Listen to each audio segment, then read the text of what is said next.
Hey fam, this is Zoe. I trust all is well with you. I'm here on this brisk afternoon, absolutely beautiful out here. And I just wanted to share a few things with you really quick.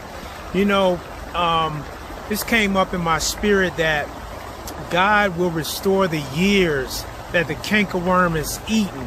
And a lot of times it's very easy to get excited when you hear about restoration or hear about things correcting in your life. However, there are a few keys to that. Number one is simply this.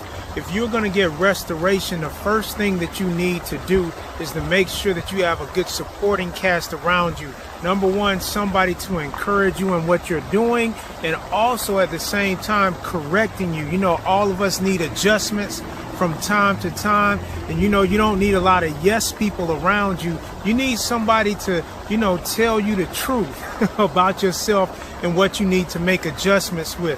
A lot of times we sabotage ourselves because we don't quite see exactly what's going on with us, but two are better than one, so to speak. So I really want to remind you and encourage you to make sure you surround yourself with accountability partners to hold you accountable to your decisions and your choices and your goals and your aspirations.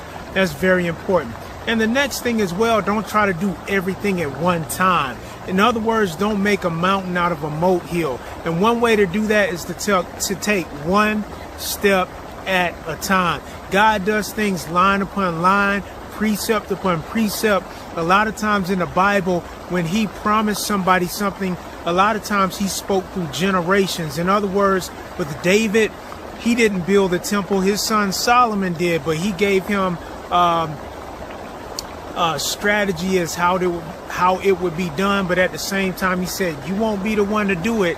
Your son is going to do it. So always remember to operate in patience. Patience is one of the best gifts you could ever have when you talk about goal setting and all of those type things. So once again, God had in my heart, hey, I will restore the years to you. Some of you feel like you're behind, and you may be behind, but you know what?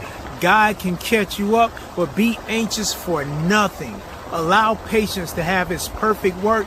And God is Alpha and Omega, the beginning and the end. And the important part about the middle is that we walk in obedience and partnership with God's instructions for our life. I want to encourage you in that, and remember that God loves you. I do too. And something good is going to happen to you. God bless.